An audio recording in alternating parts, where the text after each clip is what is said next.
This is what happens when the science of building buildings is ignored. Some of you may recognize this. This is the palace in Rio, which collapsed some number of decades ago. The challenge was that they ignored the science of construction and buildings materials. They had used sand from the beach in the concrete. And if you don't know, sand from the beach has salt in it, which corrodes steel. Now, in all due respect, some people did die here. Many people got out alive because they saw some of this coming. But this is what happens to get wrong. Now, architects and engineers know this because they are educated, re-educated, certified, and trained in materials and construction science. That is their job. In fact, 90% of architects have a degree in architecture or engineering, obviously because lives are at stake. I went into ChatGPT recently and I said, can you make a list for me of all professions that education is a requirement to be in the profession? It identified 71. Marketing was not on that list.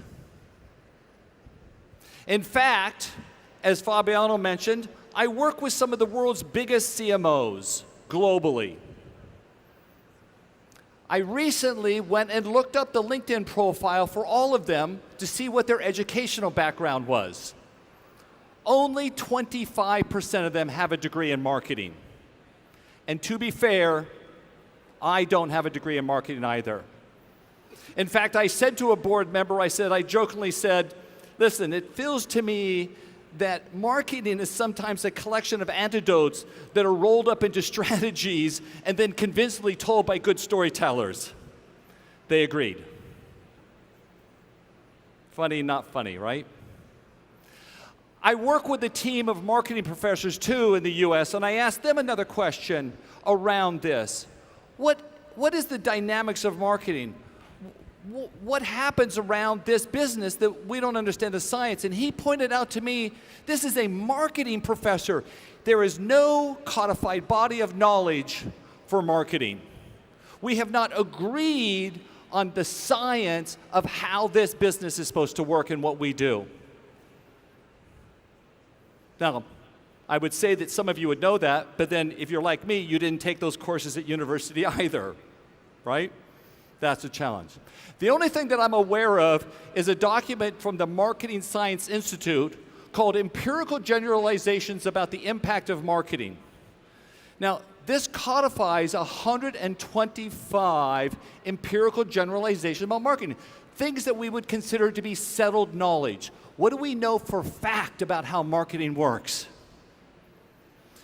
Those 125 empirical generalizations are backed up by 10,000 research studies or papers.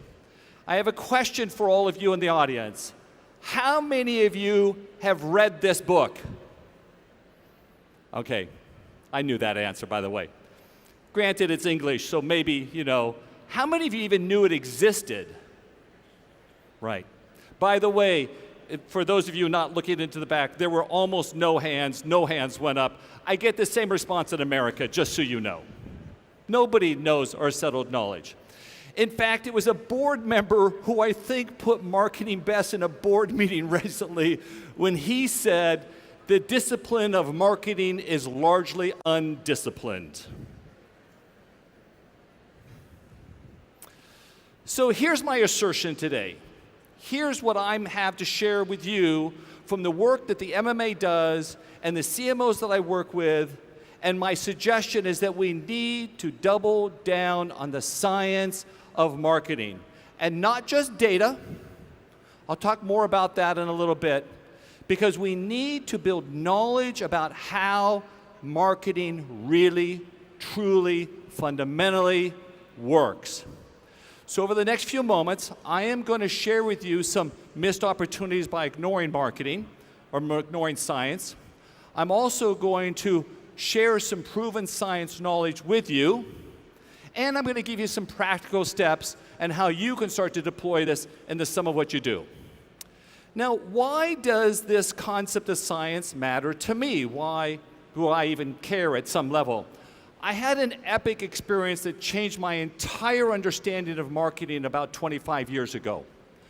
I was asked to come in and lead the Interactive Advertising Bureau. I think you have an IAB here in Brazil. In fact, I know that you do. So I was based out of New York. That was the headquarters of IAB. And I was asked to turn around the organization and quite fundamentally to turn around online advertising, which at that time was only 3% of marketing spend. Some of you probably aren't old enough to remember there was that day, but there was a lot of negative around online. We had come off of the .com period, and marketers and pundits and alleged experts were very negative on it. And in fact, my first press release at the IAB was to notify the industry that we'd only gone down in ad spending minus 27%, and we were excited about that. That was good news for how negative it was.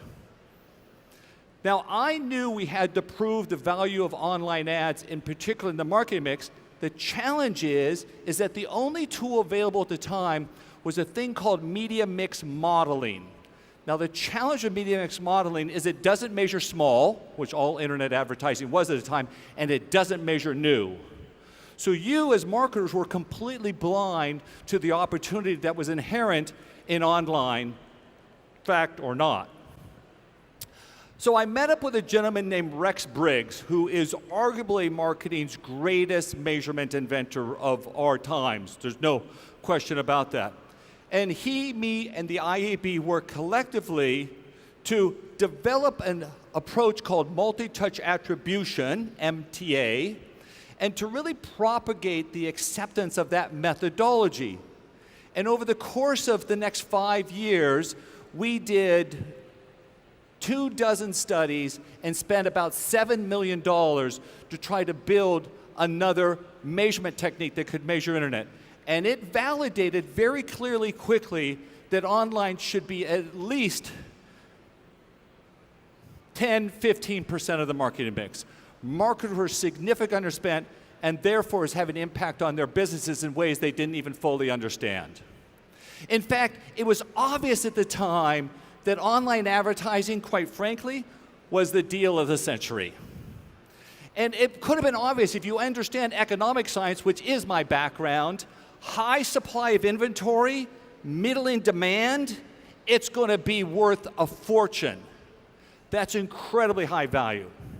Now, to really validate that point, what was interesting is that during that time, Bill Ford, of Ford family and the Ford Car Company, was in the process of releasing or relaunching the Ford F-150.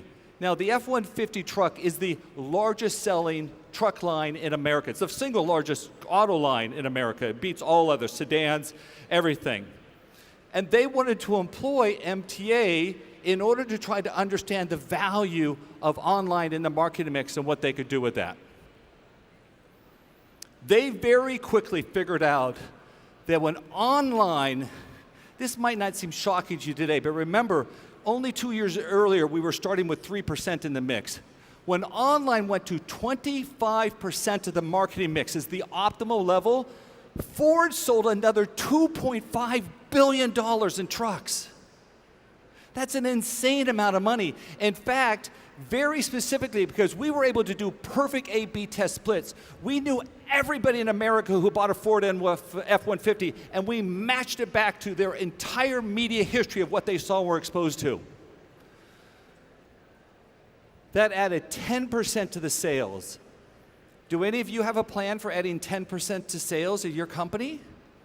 Like that? That's what Bill Ford and Ford figured out.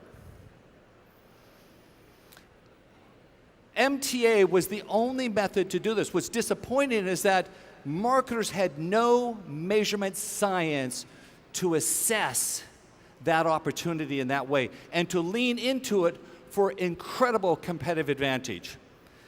I'm disappointed to say that even today, MTA and MMA measures this on a very regular annual basis. MTA is still only 52% of marketing campaigns in the US. We've still kind of not learned at some level.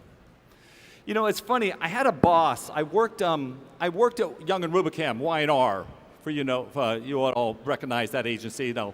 Unfortunately, like most of my agencies, long gone.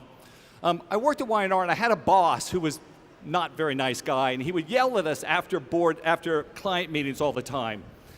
And he would just say, give the client a fast answer. Tell him quickly. Now, as you can tell, I'm a little bit thoughtful about how I think marketing works. That's kind of the job I do now. It's how I felt about it then. And when clients would ask me a question, I would say, well, let me give some thought to that. He would just say, give me a clip. I guess he felt that if I just answered the question quickly, no matter what the hell I said, that somehow the client would feel better. We used to call it the be wrong but be strong marketing strategy. It was ridiculous. It's just insane. We weren't solving problems, we were sort of amplifying them. So let me talk to you a little bit, though, about what MMA is doing to solve this and some of the science to give you a taste of that. I'm going to go into detail on one of them. So here's the first one. We have developed an autopoietic approach using unsupervised machine learning and a computer science techniques called one-hot encoding and K-modes clustering for the personalization of ads. Now, autopoietic is from biology. I didn't know what it was until we started to use this science. But it's about constantly learning and evolving, a variation of really what machine learning is also about. Here's what's interesting, because I would ask you, what is the value of personalization? Do you know? Because you should, because you need to determine if you should invest into that. We do know. We've now run 22 studies, and we have seen gains on average of plus 149%. Plus 100, that's 2.5x increase in marketing performance by personalizing ads using machine learning. And we have one study that's not been released that was, get this, you ready? Against sales. We optimized the machine learning to sales, and it showed us plus 270% or nearly 4x increase in sales when we personalize ads.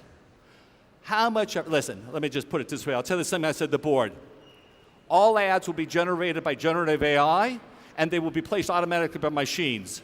Go. There is no question that's where the world is going.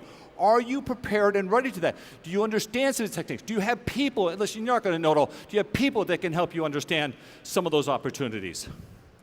Here's another one. Using neuroscience inherent in a concept called inattention blindness that was kind of popularized by a couple of Harvard guys, Simons and Chalbris, in their selection attention test, which I'm going to show you in a second. We have created a new targeting segmentation approach. What? I'm targeting segmentation? In neuroscience? How does that make sense? Here's what we know to date. That approach beats every other targeting schema you are doing. Better than anything else you got, I guarantee it. Let me explain more about that. We also know that when you use this, you should plus 50% to plus double campaign performance. That's crazy. That's crazy, everybody. For those of you who've seen this video I'm about to show, I don't want you to give away the secret, but I want you to watch this and pay attention. This is the selective attention test. Pay close attention to those in the white. Watch those in the white. Count how many times they pass the basketball. Watch closely. Players in white, how many times?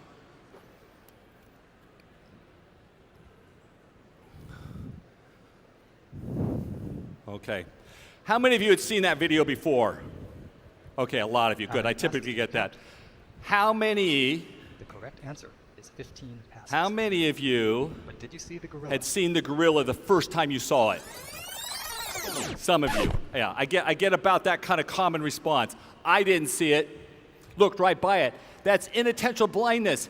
Listen, I don't give a shit how good an ad you write, I don't give a fuck how good the purpose is. It doesn't matter. The brain makes decisions without the ad having any attention by the consumer whatsoever. It doesn't operate consciously. It's subconscious. These are laws like gravity. So you can write the best purpose, but if you're not targeting that message to people who have a responsive orientation to the ads, that campaign will fail. This is your brand. Your brand is the gorilla. They don't see it because the brain makes a decision before the ad even has a chance to be consciously recognized.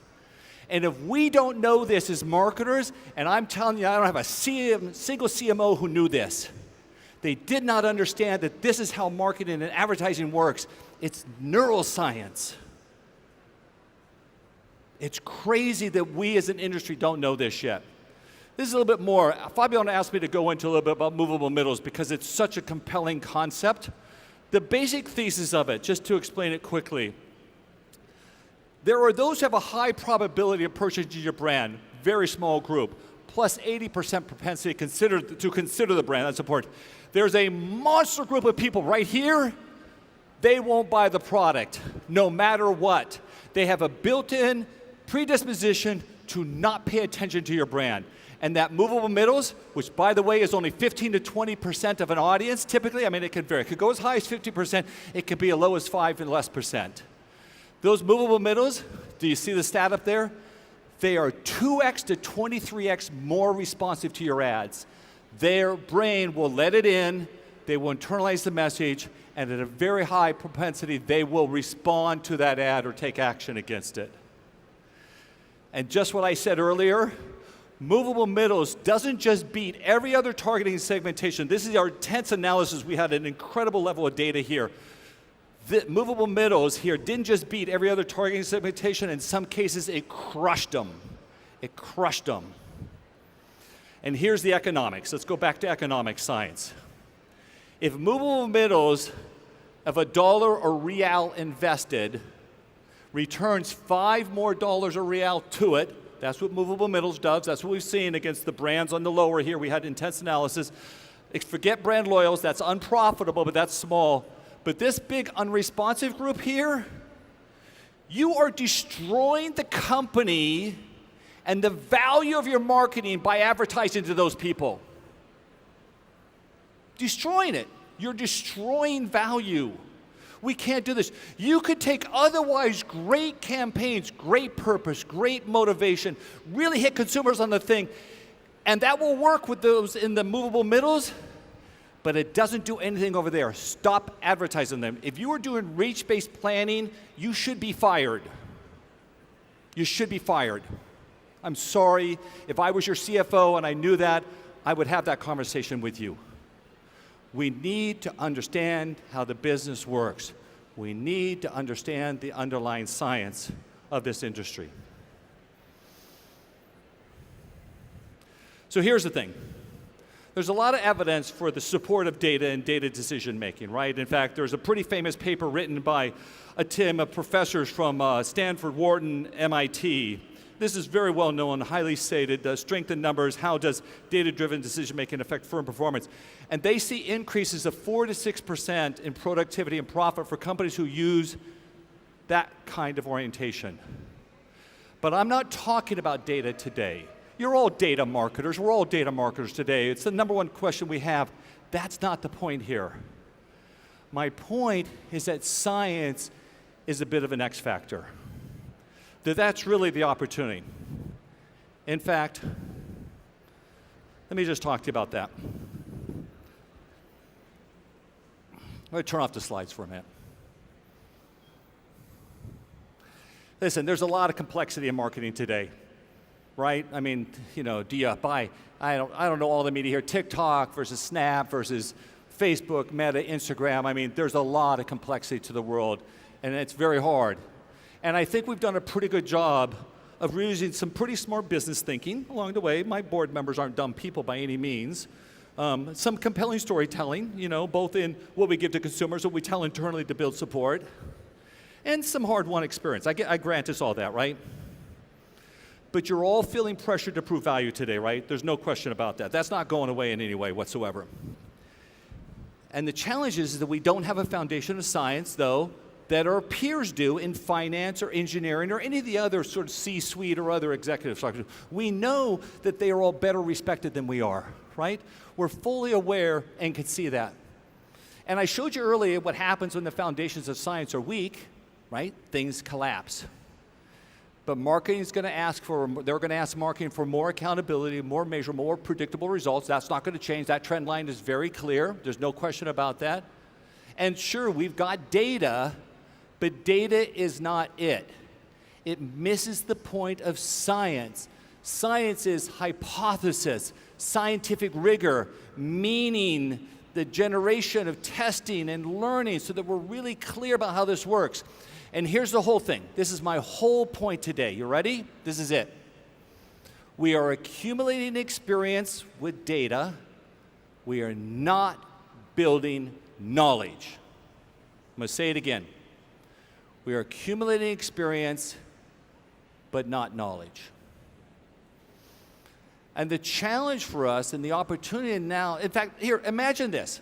Imagine that you walk into the next board meeting, and instead of showing campaigns, you actually have a discussion about marketing's contribution to revenue, margin, and enterprise value with predictability and consistency. That you're actually able to articulate that that's what you're there to do. Or leading a team here that operates with a sense of precision, leveraging validated results, personalized experience, optimizing every dollar spent, right? That's where this has got to go if we're going to be respected as marketers within our organizations. Think about what that would be if that's where we got to. Because here's the issue. Without science, when context changes, your data has either limited value or is wrong. It's wrong. And how often does context change? All the time. So the key to this, what I'm advocating, is an experimental mindset that separates cause from correlation, that helps us really fully appreciate and adjust the hypothesis or understanding of the situation as we learn more. So do we have the knowledge now? No, not even close. Empirical generalizations is really just a beginning and kind of complicated and thick to get through, to be honest with you. We've got some, but not enough. MMA, what Fabiano is doing here, what we're doing in America and in 16 other countries, is a mission to help you understand the underlying science of this business so that marketing has greater gravitas and stature within the organizations in which we operate. And here's the funny thing. Based on what we know now, today, I am highly confident that we can move the stock price of a company plus 10%. What's your plan? Do you have a plan to move the stock price of the company? Because we do, and ours doesn't require any more capital expenditure. That's what's really crazy. Is it easy? No. Is it complicated? Absolutely. But it is for sure as shit possible. Listen, the fact is, I've done a lot of research over a lot of years, as far back as the IAB with MTA and many other things. Marketing does matter when we do it right. Have a great show, everybody. Hope that's helpful. Thanks.